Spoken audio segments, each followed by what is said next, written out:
Então, vamos lá. Programação em linguagem C embarcada. Objetivos aqui da nossa aula são as estruturas de controle e as estruturas de repetição, tá? É isso que a gente precisa saber para programar. Ah, mas é só isso aqui, professor? É só isso. Vocês vão ver que todos os projetos, códigos que vocês pesquisarem e desenvolverem, o que vai ter neles é isso aqui, ó, né, de estruturas, né, diretivas da linguagem. Claro que vai ter aquela parte de variáveis, né, vocês vão criar variáveis, né, tem que pensar bem também o tipo de variável que você vai usar, porque os sistemas embarcados não têm, assim, uma quantidade de memória muito alta, né, então a gente não pode, assim, esbanjar, né, o uso das variáveis. Mas é só isso aqui, ó, que vocês precisam saber. Então vamos lá. Primeiro, estruturas de controle, ó. São utilizadas nos programas em lugares que necessitamos que o nosso sistema embarcado, microcontrolador, faça repetidas operações ou tome decisões. Tipo, o botão foi pressionado? Qual é a leitura do sensor? Né? Gera um sinal aí com uma frequência de 10 Hz. Então, em linguagem C, ó, qualquer número, isso aqui é importantíssimo, né?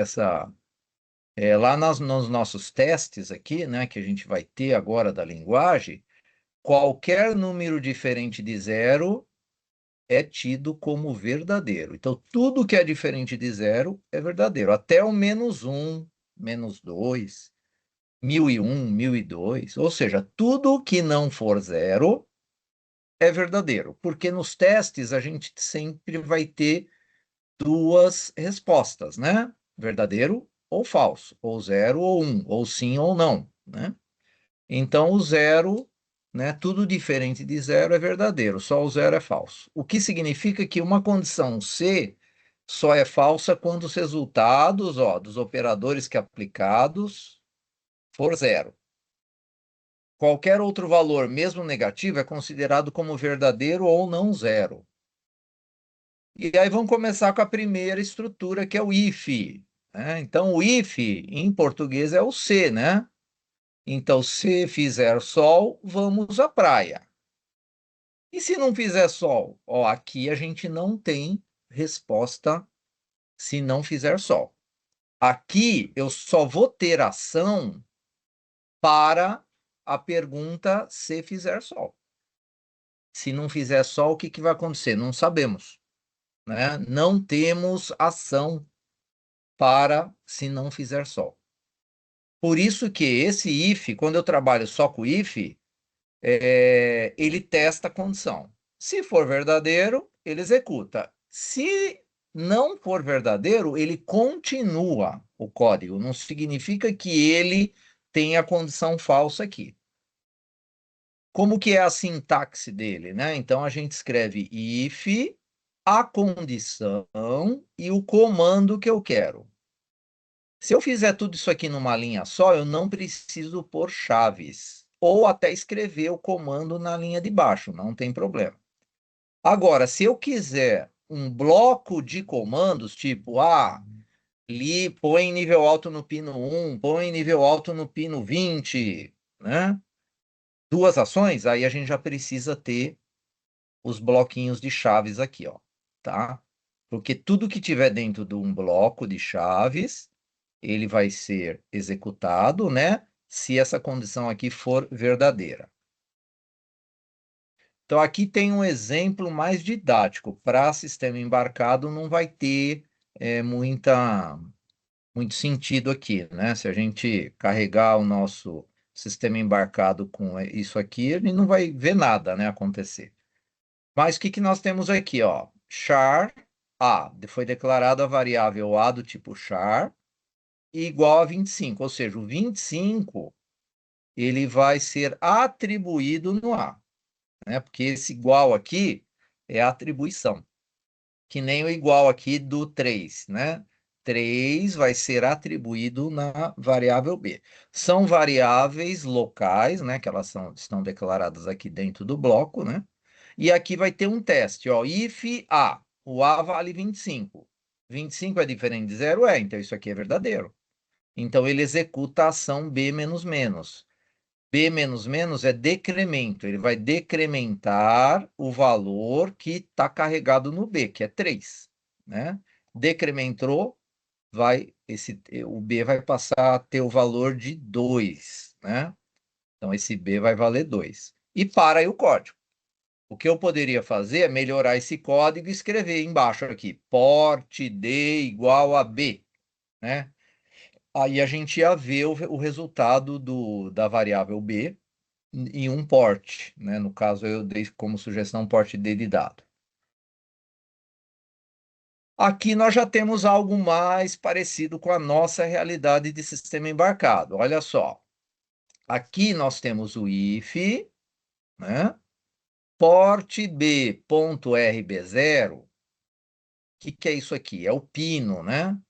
É o pino RB0.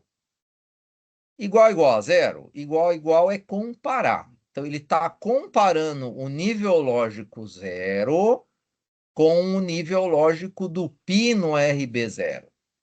Mas por que ele está comparando com zero? Porque o nosso sistema, nesse caso, ele está usando um hardware que, quando eu pressiono o botão, eu tenho um nível lógico zero nesse pino, que é aquela ligação que a gente vai ver mais para frente, que é com o resistor de pull-up.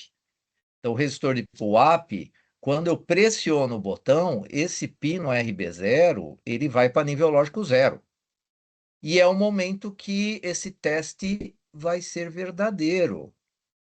Ah, professor, mas você não falou que tudo que se for zero é falso, mas isso no teste de uma variável que você tiver aqui. Agora, aqui eu estou fazendo um teste de comparação. Eu estou comparando aqui. Então, eu estou comparando o quê? O nível lógico zero com o nível lógico do pino RB0. Isso é uma comparação. Aqui eu posso ter a condição verdadeira quando eu pressionar o botão. E aí, se isso realmente for verdadeiro, o que ele vai fazer? Ele vai executar a ação da linha seguinte. Poderia ter escrito na mesma linha também, que é colocar nível alto no pino RD0. Aí, se isso aqui não for verdadeiro, ele dá sequência ao código. Ele pula essa ação e dá sequência ao código. Aqui são duas ações, ó, ou até mais. Nesse exemplo tem duas. Então, a gente precisa necessariamente abrir o bloquinho de chaves para as ações verdadeiras. Aqui é o RB1, né? O nível lógico do pino RB1, ele é zero.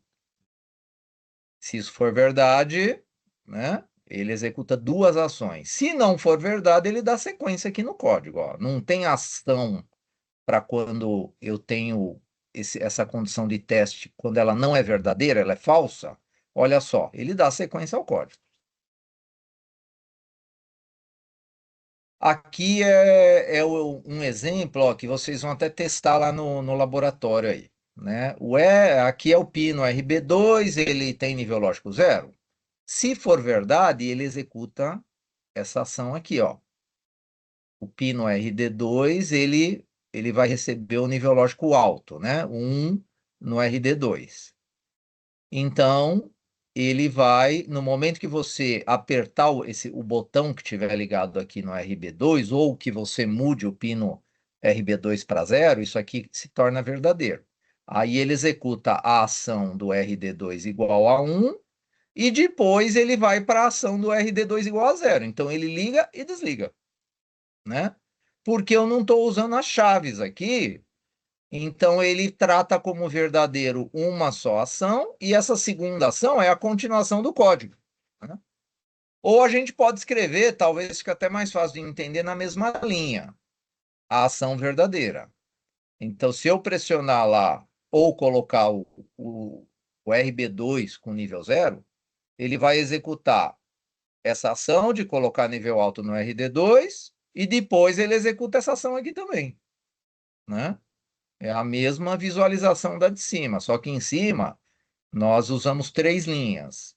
Essa de baixo, 2 linhas, sendo que na linha de cima eu tenho o teste e a minha ação que eu quero. Mas aqui é porque a gente está usando uma única ação. Para várias ações, a gente tem que pôr o bloquinho de chave, né? Aqui são testes só, né, de variáveis, né, que a gente poderia usar, mas é aquilo lá. Para sistema embarcado, esses códigos aqui não vão trazer resultado nenhum, é só para a gente entender. E também não temos os valores dessas variáveis. Então, a ideia é como que a gente pode usar, né, esses testes, criar esses testes, porque eu poderia ter aqui a tensão do pino AN0 é maior que o valor que está no C, né? Então, seria um teste que eu poderia fazer, né?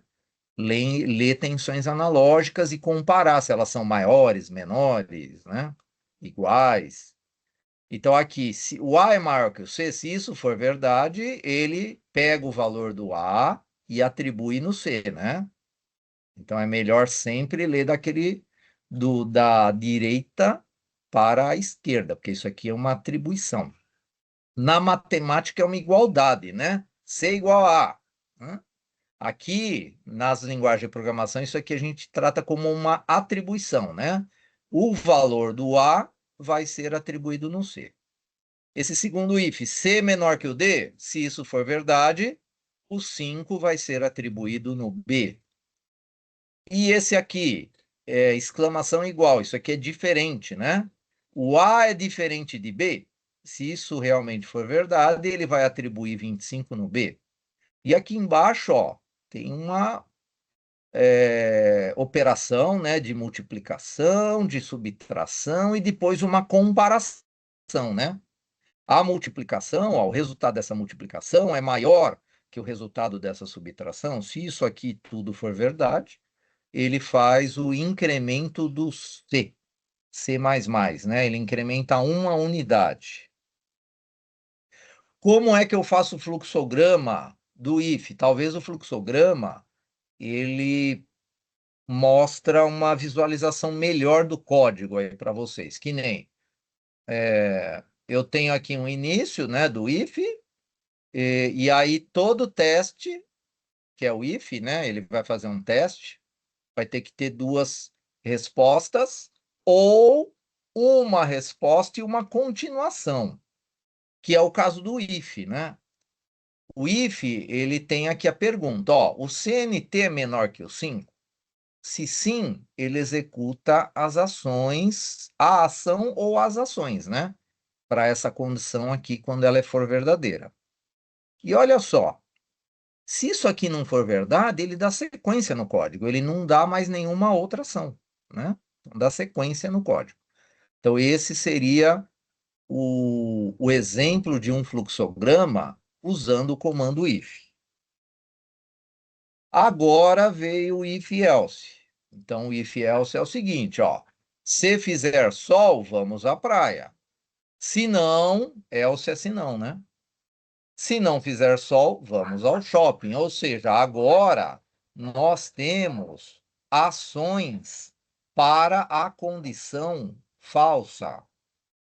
Então, temos ações para o verdadeiro e temos ações para o falso. Isso que é o if-else. A sintaxe dele é if, coloca a sua expressão aqui que você quer testar. Comando 1 é para quando é verdade.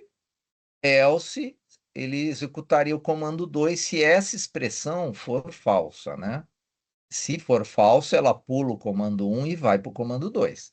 Se for verdadeiro, ela faz o comando 1 e não faz o comando 2. Ela pula esse comando 2.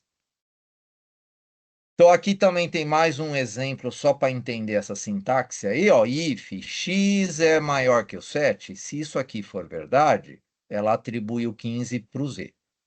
Se isso aqui não for verdade, ela pula, né, essa atribuição de 15 para o z e atribui 8 para o z. E se for verdade, ela atribui 15 para o z e não atribui 8 para o z. Ele pula, né? Ou é uma ou é outra. Aqui nós temos os testes, né? Geralmente, if, else, a gente vai testar níveis lógicos ou leituras analógicas. Aqui a gente está testando o nível lógico dos botões, porque aquele botão com um resistor de pull-up, ele é considerado um sinal digital, né? É um sinal digital que o meu pino está recebendo. Ou seja, o nível lógico do pino RB0 é igual a zero? Se for verdade, ele coloca nível alto no RD0. Se não for verdade, ele coloca nível zero. Né? Sem o else, voltando ao exemplo lá anterior, sem esse else aqui, não sei se todo mundo entendeu, mas ele iria executar o nível alto e depois ele ia dar sequência no código colocando o nível baixo. Com o if else, isso não ocorre. Isso não vai ocorrer. Ele vai executar a ação verdadeira e pula essa falsa, ou, se isso aqui não for verdade, se esse teste aqui do RB0 igual a zero não for verdade, ele pula essa ação aqui que é verdadeira e executa essa ação que é do else, que é falsa. E aqui uma outra maneira de escrever, ó, na mesma linha, né? Ó, if testa ação, else ação. Se a gente tiver mais ações, aí tem que usar os bloquinhos de chave, ó. Chave de abertura do if para verdadeiro, fecha, abre a chave do else para ação falsa, coloca as ações e fecha a chave. Então eu tenho um bloquinho para o else, um bloquinho para o if. Aí a gente pode pôr duas ou mais ações, né? Com essa estrutura. E agora o nosso fluxograma, olha só. Agora ele tem ações para quando o teste não é verdadeiro. CNT é menor que 5? Se sim, ó, executa as ações do teste verdadeiro e dá sequência no código. Se isso aqui não for verdadeiro, ó, eu vou ter ações também. Executa as ações para a condição de teste falsa e dá sequência no código também. Então, esse é o fluxograma para o if-else. Nós temos uma estrutura que usa if, else, if, é um encadeamento ou arranjos ou nesting de ifs, né? Então a gente trabalha com essa sintaxe aqui, ó, if, condição, ação, terminação. Else, if, condição 2, ação 2, ponto e vírgula, else, if, condição 3, ação 3, else. Qual que é a diferença aqui? Quando ele acha a condição, qual que é a diferença em relação ao if-else, né? Então, eu estou testando, ó, condição 1, condição 2, condição 3, condição 4. Vamos supor que a condição 1, ela é verdadeira. Ele executa a ação 1 e não testa as outras. Ah, a condição 1 é falsa. Beleza, então ele vai para o else e testa a condição 2. Opa, a condição 2 é verdadeira. Então ele executa a ação verdadeira e não testa mais nem a 3 nem a 4. Então, e essa que é a jogada dessa estrutura if, else, if. Então, em vez de você ter vários testes, se você usar só if, else, você vai ter todos os testes, né? Todos os testes serão executados sendo verdadeiros ou falsos. Agora, se você usar essa estrutura de if, else, if, ele para de testar após achar a condição verdadeira. Então, aqui, ó, nós temos contador igual a 12, né? Foi atribuído 12 na variável contador do tipo int. Modificador de tipo é o unsigned aqui, né? Porque não foi declarado? Não. Não é unsigned, é signed, né? Quando eu omito o unsigned, eu não escrevo unsigned aqui, o compilador trata esses int aqui como signed, sinalizados. Então, essas variáveis aqui são do tipo int e são sinalizadas, inclusive. Ou seja, eu posso trabalhar com números positivos e negativos. Então temos os valores aqui, né? Vamos ver. Contador 12, sinal 25. Isso aqui é verdade? 12 é maior que 25? Não.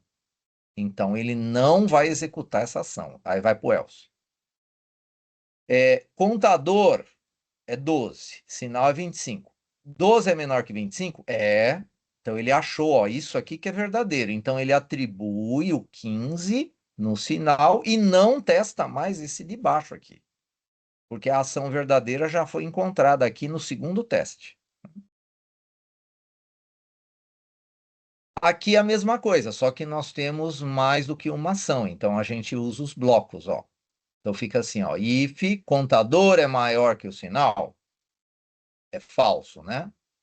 Então ele não executa essas ações. Else if contador é menor que o sinal, sim. Então ele executa agora duas ações, ó. Sinal, 15 no sinal e contador mais, incrementa uma unidade no contador. E aí ele não testa mais esse aqui, né? Ele não testa esse último teste. E aqui é um exemplo típico lá dos nossos projetos, né? O que eu estou testando aqui com o if e else if? No bloco de interrupções, que é um assunto que ainda vocês vão aprender, toda interrupção ela tem que ter ações rápidas, né? Eu não posso ficar demorando muito num bloco de interrupção. Então, essa estrutura if, else, if, ela é muito bem aceita nos blocos de interrupções. Aqui eu estou testando flags de interrupções, né? Então, eu testo o primeiro flag. É ele. Se for ele, ele gera ação e não testa os outros. Com isso, eu ganho, eu otimizo o meu código, ele fica mais rápido.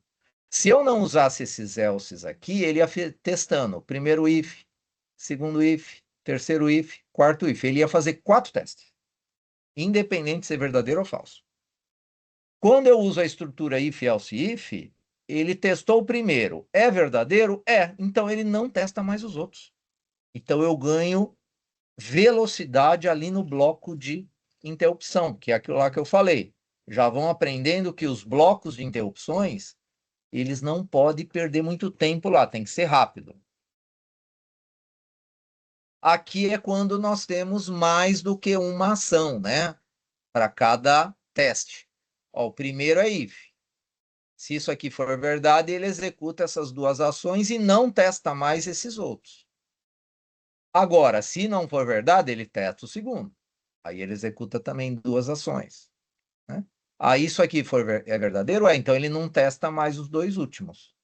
Então a gente ganha agilidade aí em estruturas que a gente precisa que elas sejam rápidas. Como que é o fluxograma? Então, olha só, início do if e else if. Então, faz o primeiro teste. É verdadeiro? Se é, ó, executa as ações e olha só, já dá um pulo aqui para terminar, ó. Término. Se não, testa o próximo. É verdadeiro? Se sim, executa as ações e, ó, termina, né? Então, esse é o fluxograma da nossa estrutura if, else, if. Então, aqui dá para vocês verem perfeitamente. O teste que for verdadeiro, ele executa as ações e, ó, daqui ele já vai lá para o final. Terminou, não testa os outros. No caso aqui, são só 2 testes. O switch case, ele trabalha dessa maneira também, né? Mas ele tem uma estrutura um pouquinho diferente. É uma forma mais clara e elegante, ó, de tomar decisão. Então, o switch case é uma maneira elegante de tomar decisão, só que tem um problema. Aqui, ó, no teste, eu não consigo pôr teste, eu só testo constante. Eu não posso colocar aqui no bloco do switch case algo assim. O port b.rb0 é igual a zero? Eu não posso pôr isso aqui, eu não posso pôr um teste aqui. Eu já tenho que pôr um valor de uma constante aqui, né? Tipo, 1, 2, 3, 4, 5, constantes, né? E aí cada case vai ter a sua constante associada.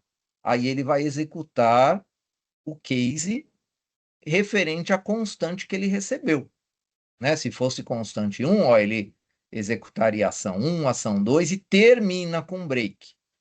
O break a gente ainda vai falar dele, mas o break ele termina laços. Ele vai terminar o laço que ele está testando, que nem aqui vai ser o switch. Se essa constante foi o 2, né? Então ele executaria essas ações 3 e 4, e break, termina. E se ele receber algo que não é nem 1 nem 2, a gente pode definir um case que se chama default. Seria uma ação padrão para quando ele receber algo que não tem teste para ele. Aí, pelo menos, ele faz isso aqui, né? Uma ação padrão.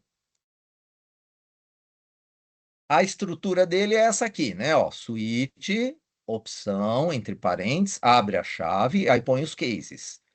Case, opção 1, 2 pontos. Dá as ações e termina com o break. Case, opção 2, 2 pontos. Dá as ações que você queira, os comandos, e termina com o break.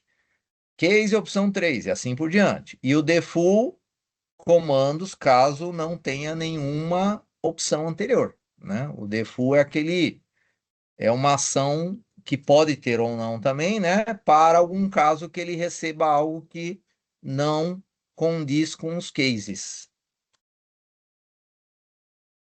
Aqui, ó, nós temos contador foi atribuído 10, sinal foi atribuído 5. Então, ó, o switch aqui, ele vai receber a variável contador que é 10.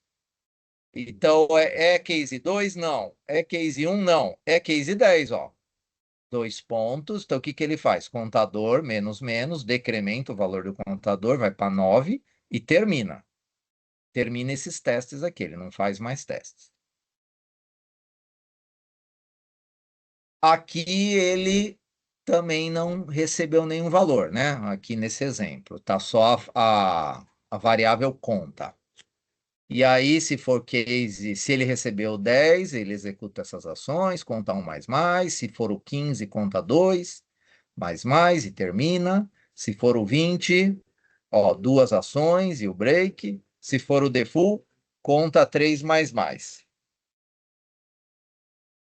Aqui é um exemplo típico para os nossos projetos. Ó, eu testo recebimento de dados. Então, o Switch Case ele é bem legal montar uma estrutura dessa para receber dados, porque o nosso sistema embarcado, você quer futuramente controlar os pinos deles ou ler um sinal analógico, né? Vamos pensar assim: você fez um projetinho, ligou, deixou ele na sua casa, né? E ele vai te enviar a cada minuto a leitura do sensor de temperatura, né? Então você manda ele enviar, ó, a cada 1 minuto você me manda o valor da temperatura. E aí, esse valor da temperatura, ele vai, esse envio desse dado, você vai usar um código para receber o dado da temperatura. Então, se for o A, é a temperatura. Se for o B, é a umidade, né? Um exemplo, né? Então, você consegue criar códigos de comunicação e ter esses dados ou até controlar os dados, que é o exemplo que está aqui. Esse switch case, se ele receber o A, ele observe que ele está com apóstrofo, né? Por quê? Porque isso aqui é um caractere. Se fosse as aspas, aí seria uma string, uma sequência de caracteres. Então, para teste de caracteres, tem que usar o apóstrofo.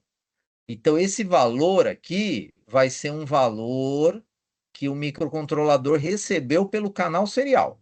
Aí você cria essa estrutura do switch case para fazer o seguinte: o que eu vou fazer com esse dado que ele recebeu? Aí você carrega o valor com o dado que ele recebeu e ele testa aqui. Se ele recebeu A maiúsculo, ele coloca nível 0 no RC0. Se ele recebeu B maiúsculo, ele coloca nível 1 no RC0. Olha só que legal. Então, com isso aqui, vocês já controlaram o liga e o desliga de um pino. Então, remotamente, você se enviar o A, você desliga. Se enviar o B, você liga. Aqui é o C e o D. O C e o D é para um outro pino, que é o RC1 desliga para o C, ou o RC1 liga para o D. E se não for nem A, nem B, nem C, nem D, ele coloca 0 no porte C, né? Então, essa estrutura, switch case, é bem usual para a gente testar dados que estão sendo recebidos aí de uma comunicação serial, como exemplo. Ó, aqui, esse exemplo funciona. Quem quiser testar esse aqui, ele faz o seguinte, ó. Ele mantém aquela estrutura do switch case que nós analisamos no slide anterior, só que a gente consegue dar valores, carregar, né, os caracteres para a variável valor através dos botões. Então, eu preciso ter 4 botões, um ligado no RB0, RB1, RB2, RB3, e testar quando eles forem acionados. Quando esses botões forem acionados, vamos supor que eu acione o RB0. O que ele vai fazer? Ele vai carregar o caractere A na variável valor. Aí ele vai vir aqui para o switch case. O que ele vai fazer? Ele vai colocar nível 0 no pino RC0. Então, se tiver um LED ligado lá no modo cátodo comum, o LED fica no estado de desligado, não vai emitir luz. Se você apertar o RB1, o botão que estiver ligado no RB1, ele carrega a variável valor com o B. Aí, o que ele faz? O B no switch case coloca nível alto no RC0. Então, é o momento que aí, se tiver esse LED ligado no modo cátodo comum, o LED vai emitir luz. E isso vale para o C e o D, para o pino RC1, que seria um segundo LED, né? E se ele não receber nem o A, nem o B, nem o C, nem o D, ele fica com 0, né? E aqui em cima está o setup dos pinos, né? E a declaração da variável valor. Como que é o fluxograma do switch case? Então tá aqui, ó. Início do switch case, ele recebe o valor da constante e testa. Então é 5. Se sim, ó, executa as ações e ó, vai lá para baixo e terminou também. É que nem o if else if, né? Não é 5, então ele vai para o próximo teste. É 3. Se sim, executa as ações e termina. Não é 5, não é 3. Então tem a opção do default aqui, ó, né? Executa ações do default e termina também, tá? Então esse é o fluxograma do switch case.